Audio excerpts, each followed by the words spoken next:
बिस्मिल्लाहिर्रहमानिर्रहीम। नाज़रीन, आज की वीडियो सेहत के लिहाज से मैं समझता हूँ कि आपकी ज़िंदगी की बड़ी ख़ास वीडियो होनी चाहिए, इसलिए कि जो सबसे ज़्यादा मैसेज मुझे रिसीव हो रहे हैं इन दिनों वो सेहत के बारे में है। आप मेरे कमेंट सेक्शन में भी जाके देख लीजिए, ज़्यादा मैसेज यही आए हुए हैं कि आंतों में दर्द है, आंतों में सोजिश है, आंतों की बीमारी है, वगैरह वगैरह। ये सारी बीमारियां जितनी भी हैं नाज़रीन, ये सिर्फ बुज़ुर्गों और बूढ़ों में नहीं हो रही, ये जवानों में ज़्यादा हो रही हैं। सबसे पहले तो इनकी बात करते हैं कि इनका इलाज, और वो भी घरेलू। डॉक्टरों के पास तो मैं ख़ुद भी उस वक्त जाऊंगा जब शायद मेरी ज़िंदगी की कोई आखिरी सांसें होगी। मैं तब भी शायद घर वालों से कहूँगा कि ना ही लेके जाएं। डॉक्टरों से मैं बड़ा परहेज़ करता हूँ नाज़रीन, इसलिए कि जितनी भी ये एलोपैथी मेडिसिन होती है ना डॉक्टरों वाली, ये एक बीमारी ठीक करने के लिए होती हैं और 10 बीमारियां लगाने वाली होती हैं। मुझ पे नहीं यकीन, किसी डॉक्टर से पूछ लें। डॉक्टर से नहीं पूछ सकते, अपने घर में पड़ी हुई कोई भी दवाई है उसके साथ जो एक प्रिस्क्रिप्शन आती है, एक जो बुकलेट आती है, छोटा सा कागज़ आता है, उस पर पढ़ लीजिए कि आपकी अगर मैदा ठीक करने वाली दवाई है, फॉर एग्ज़ाम्पल मैदा ठीक करने वाली या किसी भी चीज़ के लिए, नंबर 1 वो आपके हार्ट पे भी अफेक्ट कर रही है, आपकी किडनी गुर्दों को भी डैमेज कर रही है, आपके लंग्स को भी डैमेज कर रही है, आपके लीवर को भी डैमेज कर रही है।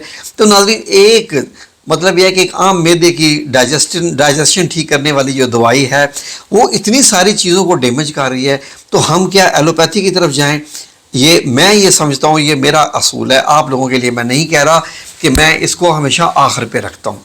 और यही वजह है कि मेरे अल्लाह रब्बुल इज़्ज़त का एहसान है कि 10 से 12 साल मेरे हाल हो गए हैं कि मैं किसी डॉक्टर के पास इस लिहाज से नहीं गया कि मुझे ये बीमारी है वगैरह वगैरह, ऐसा कुछ भी नहीं। हत्ता कि मुझे सबसे ज़्यादा मैक्सिमम जो चीज़ होती है वो गले ख़राब की होती है। तो बाकी वजह क्या है नाज़रीन, अगर आप भी चाहते हैं कि आप डॉक्टरों से दूर रहें, सारी उम्र सेहतमंद रहें, ख्वाह आप इस वक्त 15 साल के हैं, 20, 25, 30, 35, 40, 50, 60, 70, 80 साल के भी, आप डॉक्टरों से परहेज़ करना चाहते हैं, तो मेरे ये कुछ नुस्खे ले लीजिए। आप इंशाल्लाह डॉक्टरों के पास नहीं जाएंगे। ये मेरा अल्लाह रब्बुल इज़्ज़त के भरोसे पे आपसे वादा है, जिसने तमाम बीमारियों की दवा पैदा की हुई है। एलोपैथी में तो ठीक है, ये सब कुछ करते ही हैं, लेकिन मेरे रब ने भी पैदा की हुई है हर चीज़ में। नाज़रीन, सबसे पहले मैं उन लोगों के लिए कहने लगा हूँ जिनके मैदे ख़राब हो चुके हैं, जिनकी आंतों में दर्द है, वो लोग क्या करें। नाज़रीन, सर्दियों का मौसम आने वाला है, बल्कि आ रहा है। सर्दियों के फल आ चुके हैं, जिनमें 2 फल ऐसे हैं कि ये आपके मैदे और आपका खून, आपके जिस्म की ताकत और आपके मैदे के लिहाज से इंतहाई अहम है, बहुत अहम है। ये कौन से 2 फल हैं, अब मैं आपको बताता हूँ आपने ये कैसे खाने हैं। नाज़रीन, नंबर 1 अमरूद। हमारे यहाँ एक बहुत जाहिलाना रवायत है कि अमरूद को जब काट के खाया जाता है तो इसके बीज, जो अंदर सीड्स होते हैं, बीज होते हैं, वो अलहदा से जनाब जी फेंक दिए जाते हैं। इतनी जहालत, बीज ही तो सारी चीज़ है इसकी। अब आपने करना क्या है, 1 या 2 अमरूद। वो बंदा जिसका मैदा ख़राब है और उसके दांत वगैरह ठीक हैं, तो वो क्या करे कि साफ़ साफ़ अमरूद, आजकल के अमरूदों में कीड़े वगैरह कम होते हैं, होते ही नहीं है, बल्कि काट लें, बेशक काट के चेक कर लें कि अमरूद ठीक है, अंदर से नरम अमरूद हो, बहुत नरम ना हो लेकिन काफ़ी नरम हो। तो आपने वो मुकम्मल अमरूद खाना है, साफ़ सुथरा, ऊपर से छिलका वगैरह चाहें तो छिलका उतार लें, वरना धो लें उसको बाकायदा। कुछ ऐसे होते हैं इनमें कि उनमें ब्रश मारना पड़ता है, अंदर सुराख सुराख से बन जाते हैं। तो आपने 1 या 2 अमरूद रोज़ाना खाने हैं, बीज समेत। जितना बीज को चबा सकते हैं चबा लें, अगर नहीं चबा सकते तो बीजों को अलहदा से अपने घर के ग्राइंडर में ग्राइंड करके उस पूरे हिस्से को जूस और वो बीज वो आपने पी जाना है। नाज़रीन, ये बीज क्या करते हैं आगे सुनिए। अमरूद का जो बाहर का हिस्सा है बीज के अलावा, वो डाइजेशन बेहतरीन करता है और उसके अंदर एक ऐसा जायका पैदा होता है, ऐसी चीज़ है उसके अंदर कि जो हाजमे को दुरुस्त करने के लिए और मैदे को ये सिग्नल देने के लिए कि आपको मज़ीद भूख लगे, और जो खा चुके हैं उसको हज़म करने में वो बेहतरीन किरदार अदा करता है। मैं आपको साइंटिफिक चीज़ में नहीं जा रहा, मैं आपको कॉमन बता रहा हूँ। बीज इसके क्या करते हैं, मैंने आपको बीज खाने को क्यों कहा है, لیکن کھانا کھانے کے 1 یا 2 گھنٹے کے بعد آپ نے امرود کھانے ہیں، ذہن میں رکھیے گا۔ بیج اس کے گول گول ہو کے یہ ایک قسم کی کلیننگ کا سسٹم بن جاتے ہیں، یہ جو آنتوں میں سے گزرتے جاتے ہیں یہ ہضم نہیں ہو سکتے، امرود کے بیج یہ ہضم نہیں ہو سکتے، یہی وجہ ہے کہ یہ ایسے ہی آنتوں میں سے گزرتے جاتے ہیں، اور جو گزرتے جاتے ہیں تو آنتوں کی صفائی کرتے جاتے ہیں۔ کس چیز کی صفائی کرتے جاتے ہیں؟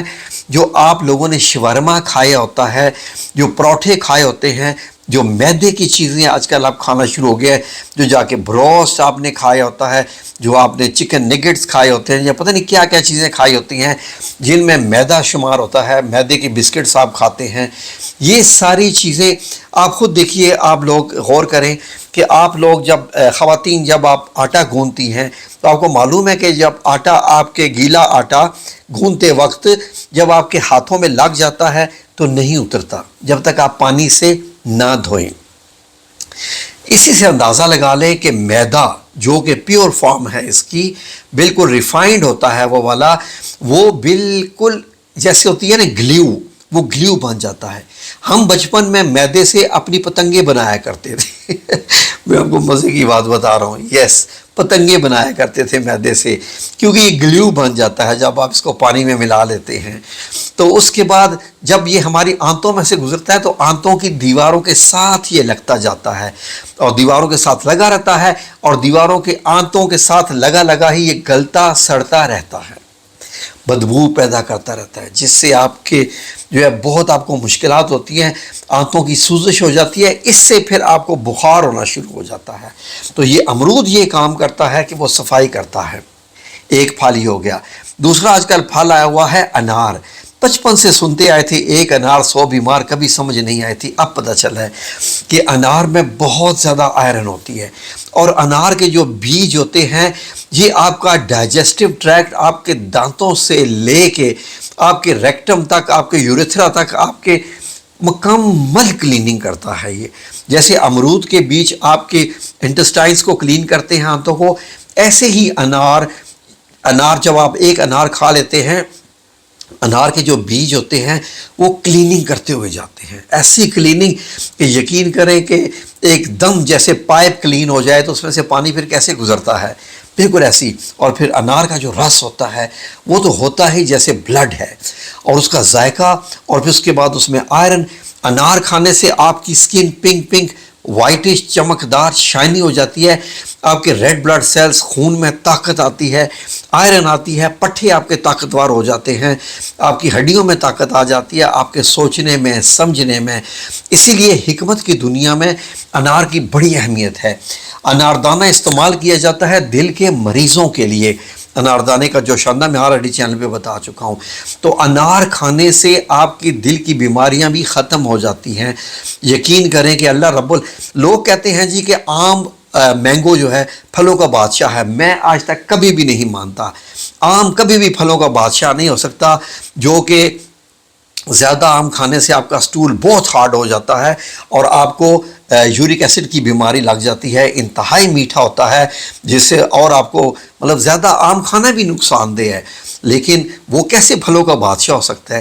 انار پھلوں کا بادشاہ ہے، جس کے اوپر اللہ رب العزت نے کراؤن لگایا ہے، کراؤن جو سر پہ پہنتے ہیں، تاج بنا ہوا ہے انار کے اوپر، تو انار ہوا پھلوں کا بادشاہ۔ یہ 2 چیزیں آپ زندگی میں شامل کر لیں، یقین کریں کہ آپ کی رنگت، آپ کی صحت سب ٹھیک ہو جائے گا، یقین کریں۔ اور میری اللہ رب العزت سے دعا ہے کہ جو بھی یہ کھائے، لیکن ساتھ بسم اللہ الرحمن الرحیم پڑھ کے، اور اس کے اوپر مطلب بسم اللہ الرحمن الرحیم آپ کو پتہ ہے پڑھنا ہی ہوتا ہے، تو اس میں شفا آ جاتی ہے پھر، اور وہ شفا کا کام ہی کرتا ہے۔ پھر وہ اپنا، اب آپ کو یہ معلوم ہے کہ انار جنت کے پھلوں میں سے ایک پھل ہے۔ تو بڑا ڈیٹیل ہو سکتا ہے یہ والا ٹاپک، میں زیادہ بات نہیں کر رہا، تو یہ آپ کھائیے اور انشاءاللہ صحت پائیے۔ جزاکم اللہ خیر۔ اللہ رب العزت آپ سب لوگوں کو اپنی حفظ و امان میں رکھے، آمین یا رب العالمین۔